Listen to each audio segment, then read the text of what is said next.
In 2015, the Securities and Exchange Commission brought charges against the founder and CEO of Patriarch Partners. The commission alleges Lynn Tilton, who helped pioneer the securitized distressed debt as a product with her Zohar funds, defrauded investors. Tilton maintains she is a turnaround expert and a job creator, and she has stated, both in court and out of court, that the SEC overreached, and she said the deck has been stacked against her unfairly. We expect a verdict from the SEC sometime early this year. It could be any day, really. And Lynn Tilton joins me now here in New York. Thank you very much for coming in.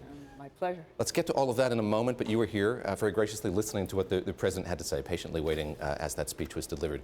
What's your reaction to what we've seen here over the last few days, particularly with the president saying he's done with the TPP, we're not going to see the Trans-Pacific Partnership implemented? Does that make business sense to you, given your background in the distressed debt area? I've long been a proponent of creating jobs in America. I've been very vocal about it. I think it's cut against me in many instances, but I believe in the dignity of work above all. I think these trade agreements have been stacked against us, especially for small and mid-sized companies. We've lost 7 million manufacturing jobs in this country since 2000.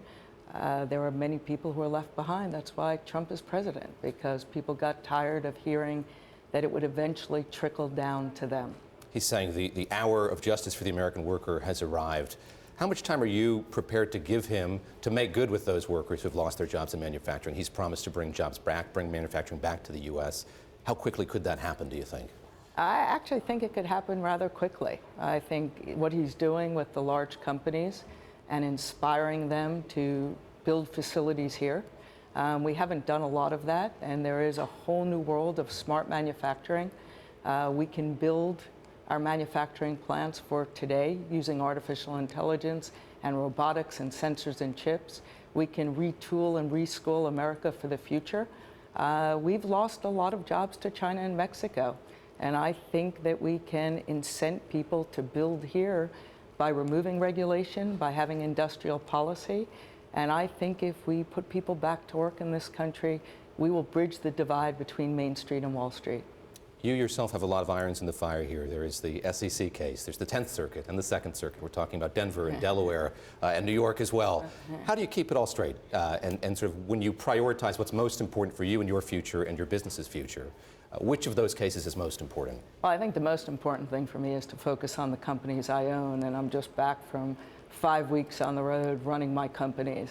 And without that, nothing else really matters. So for me, owning my companies, running my companies, building value, and hoping that the change in how we deal with manufacturing in this country will be a big upswing for my companies is the most important thing. I think, look, I'm embroiled in battle, and luckily I have a great team of lawyers at Gibson Dunn that believe in me and believe in this fight, and I think ultimately I will win all of it because I have truth on my side.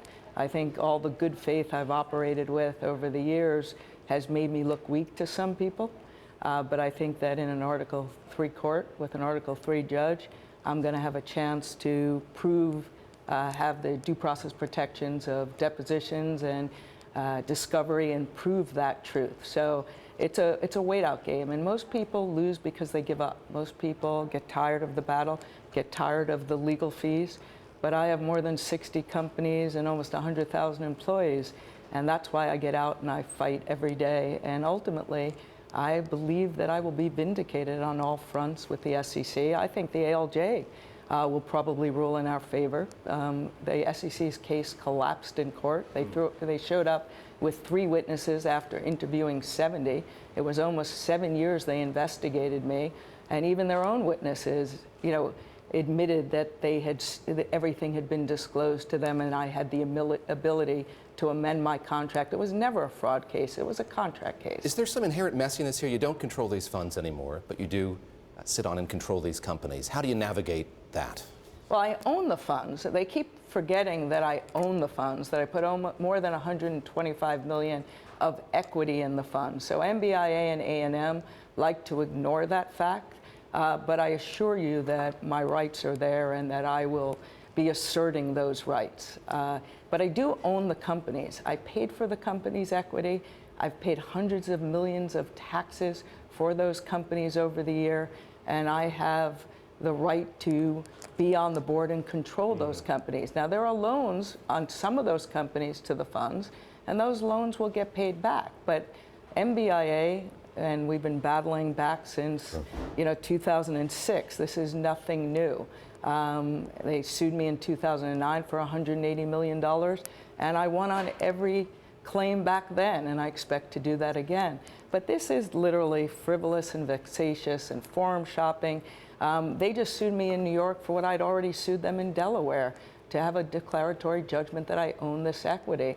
And I am very certain I own this equity, because I wouldn't have paid all the taxes on all these companies all these years if I didn't own these companies. How sustainable is this fight? You mentioned Gibson Dunn. That is not a cheap law firm to no, it's have. not. And you're fighting all of these cases. How much are you spending on that, and how long can that continue?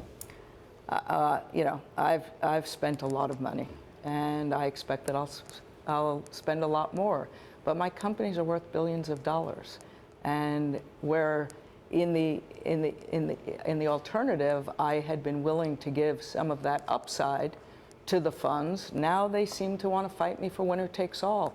So I expect to be able to recover a lot of those legal fees. Could you foresee a trip to 1 First Street in D.C., to the Supreme Court? Is that something you've thought about? Well, we filed for cert in the Supreme Court on this administrative judge case. Look, I do not want anyone else to ever have to go through what I went through, that after a 7-year investigation, I was deprived of due process rights, no depositions, almost no discovery, and it was a very one-sided battle. Luckily, I had the money to hire a team at Gibson Dunn who did amazing work and who very easily made their case collapse. But most people don't have that option. So I don't only fight for me. I fight for everyone who went through that or might have to go through that. There are some cases that might belong in front of administrative judges, but not complex cases for lots of money with people's careers on the line. They shouldn't be in a lopsided court. And under Serezny, the administrative courts ran amok, and it needs to be stopped. Just bring this back to politics as we wrap up here. You have a new president now who said he wants to rip up Dodd-Frank. The lack of due process you've alleged is because this was under Dodd-Frank that this was a part of the SEC system. Are you placing hope here that if Dodd-Frank is uprooted, that could change things entirely for you? In other words, how much does politics matter for you at this point? A lot. I mean, I think for me, Trump's sort of view towards regulation and towards the SEC is going to be extremely helpful if we don't win at the administrative court level. I think we will appeal to the commission, and they brought these charges across party lines 3-2, so I think that it will be looked at again at the commission level if need be, and I don't think he will allow the future of the SEC to use these administrative courts the way they've had. And as far as manufacturing and creating jobs in America, I feel like everything I've said and written about for the last decade is being trumpeted. And I'm glad that someone's actually bringing truth to bear. We didn't lose manufacturing in this country over labor costs. We lost manufacturing in this country because other countries like China were subsidizing raw materials by 30%. So when you have a paper company and China can sell paper in this country at less price than you can buy pulp, you have a problem. Or if you make steel racks and you can bring them in manufactured from China for less than you can buy steel, the reality is you're not working in free trade. What is your message to, lastly here, investors, to MBIA, whom you mentioned just a moment ago? What do you say to them? Shame on you. Even after you sued me for $180 million and lost, I worked to refinance out these funds in full and raised all the money, and all you did was push me along and deceive me. So you've taken advantage of my good faith for the last time, and I look forward to this winner-take-all battle. Lynn, nice to speak with you. Thank you very much.